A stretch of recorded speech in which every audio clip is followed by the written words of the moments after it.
Now we're going to talk about creating teams and using team templates inside of teams to automate how many people you need for each position inside those teams.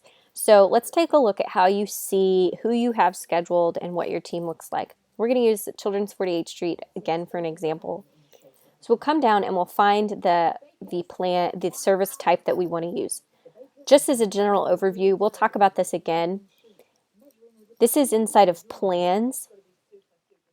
And the thing that it shows you first, these are service types. Each one of these tabs is a service type. And like we talked about before, a service type is something that requires a schedule of events, including songs, media, and scheduled volunteers. So this is what this is what you'll see when you log in there. Now, inside of your service type, you have plans. So you can see all the plans that are for the upcoming 2 months inside of Children's Ministry of 48th Street. So I'll go ahead and click on this past weekend. Now when I go in here, and Biscuit showed this to us, you can see the order of events with the amount, with the songs that they're going to sing, and then the amount of time allotted for each of those things to take place to make sure that you're always running on time. Now over here you can see who you have scheduled for which particular positions. Now this is the split teams. Again, this is what split teams looks like inside of the services part of the scheduling, because you have Thursday service, Sunday first service, Sunday second service. Now we'll also take a look at times. This is where it's going to show you've got Thursday, Sunday, Sunday.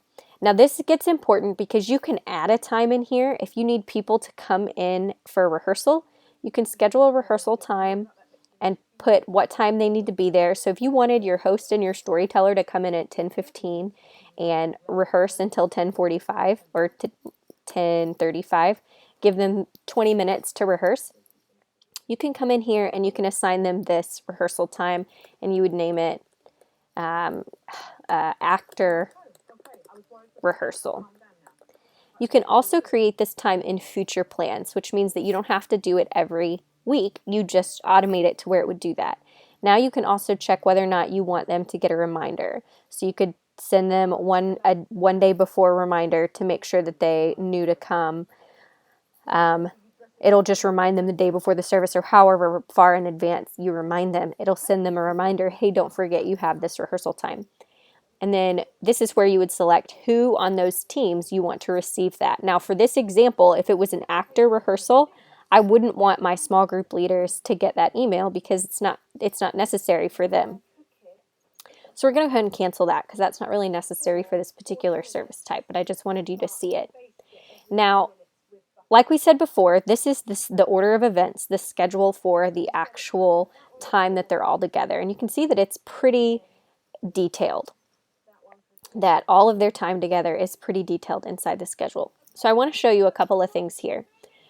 They've attached the curriculum that is needed for this particular time. So they've attached the preteen and kids week 2. So this is the curriculum that's going to be used inside of the small group time for those areas. It's also, at this campus and at some of our other locations, they also attach the host and storyteller notes. So that way your people that are a part of your service can have time to look at it before they get there, and you don't have to email it to them individually. You can just attach it to the plan, and when they get the request, and once you've uploaded the notes, they can just log on and see them. That's how I do it when I am the storyteller or the host at 48th Street.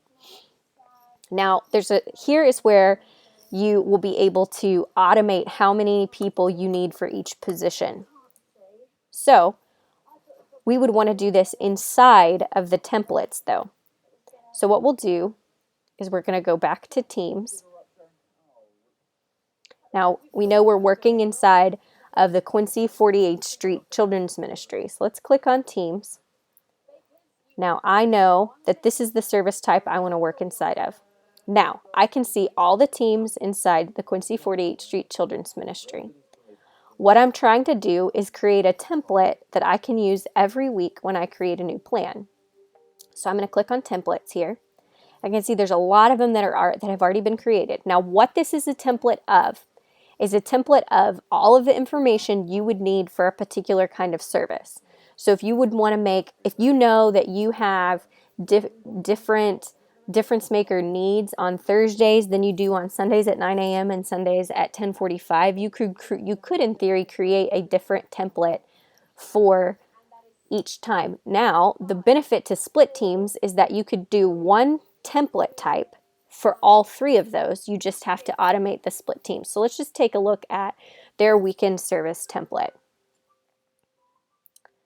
So inside their weekend service template, here's what they have. They have kids go to small group for the first 15 minutes. They gather for large group, song 1, song 2, host, story time, teaching time, monthly mission, song 3, dismiss the small groups, small groups. So we know that every week, this is the general idea of what's going to happen. There may be a one-off where you have a rec through video that you have to show, or you only do one song on the front end because you know you have a longer story time, or you know you have a longer game. You can always adjust that inside of the actual weekend service, but you have a template that you work with here. So here's what I want to show you over here.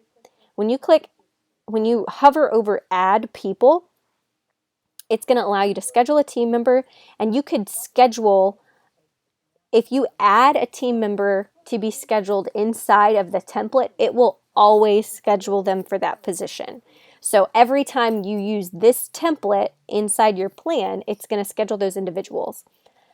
That might not be beneficial for most of you who have people who serve differently every weekend.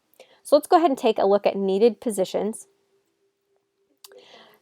So inside of this, we have actors, and it's saying that that you have no needed positions for actors, for storyteller, but for small group leader, this is a split team, remember. For Sundays at 9 a.m., I can see here that I need 2 first grade boys small group leaders and 2 first grade girls small group leaders. I need 3 for second grade boys, 2 for second grade girls, and 3 for third grade boys. You get to decide how many small group leaders you need for each of those. If you have a sensory room, you can plug one in there. If you need somebody for tech, or if you need a one-on-one assistant, this is telling you these are all of the positions that you need to fill for your Sunday 9 a.m. service. Now, here is showing you Sunday at 10:45. If you know your 10:45 service is lighter than your 9 a.m. service, you can change the needs around. If you know that you're going to need a one-on-one assistant on Thursdays, but whoever you use that person for doesn't come on Sundays, you can add that position here. And this just gives you the opportunity to really customize what your particular needs are. Now, you can also edit your time options here.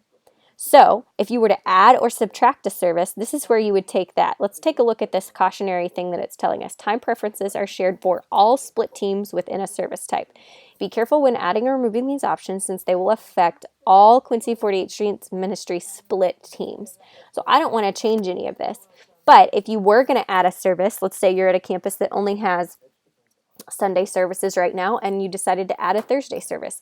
This is where you would add that, and you would be able to go in there and edit all of the information about that particular time. Or if you went from having a 9 a.m. service to, let's say we went from having a 9 a.m. and a 10:45 to an 8:30 and 11. We're not doing that, but if we were, this is where you would change that. And you would click accept whenever you were ready to accept the changes. So that's how you take care of the needed positions inside of your teams. Now, here's where it's going to show you that. Over here, now remember, we said we did not need a host or a storyteller for this. If I add those to those needed positions, so if I go over here to actor and I say we need one host and we need one storyteller. Let's say we need one storyteller. It's going to add both of those things to here. So it's going to say so this is going to show you all of the people you have to schedule for a weekend service. You need one host, you need one storyteller, and then you need 26 small group leaders for Sunday at 10:45, 28 small group leaders for Sunday at 9, and 18 small group leaders for Thursday at 6. So I'm going to get rid of these actually because I don't want to mess anything up for people who use this.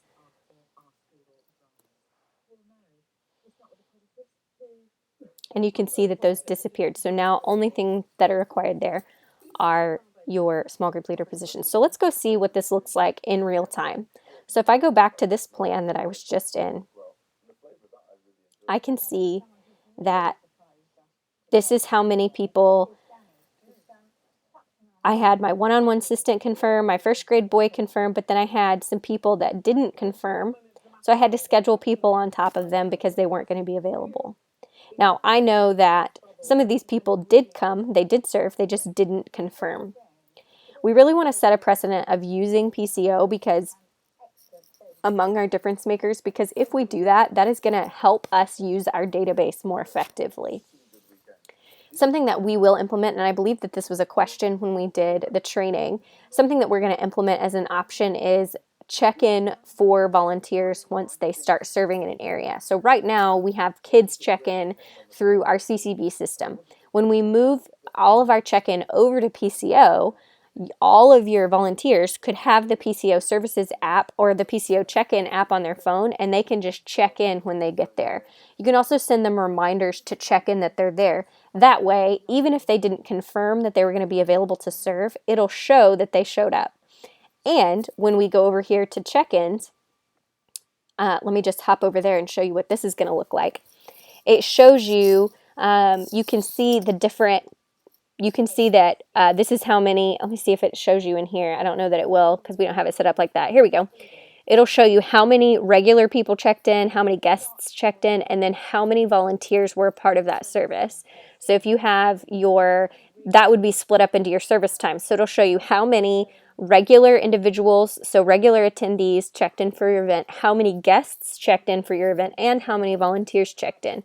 And this can help you as you go back and you try to establish different metrics of how many people you have per, how many adults you have per kid, and just as you look to grow your ministry and grow your number of difference makers, that'll be a really valuable tool for you to be able to have accurate information about how often people serve, how often people confirm, and if you're thinking about, raising someone up to do more of a leadership position inside your ministry, this is a really good way for you to evaluate their consistency and their reliability. Even though you know anecdotally that they're reliable, this is a way for you to even stand firmer on that because you have the evidence that they've actually checked in every weekend, or they've always confirmed, or that kind of information. So that's what it looks like to look for a team template. We talked about how you see the team templates, how you add needed positions. Now I want to show you one other thing. Now let's look again.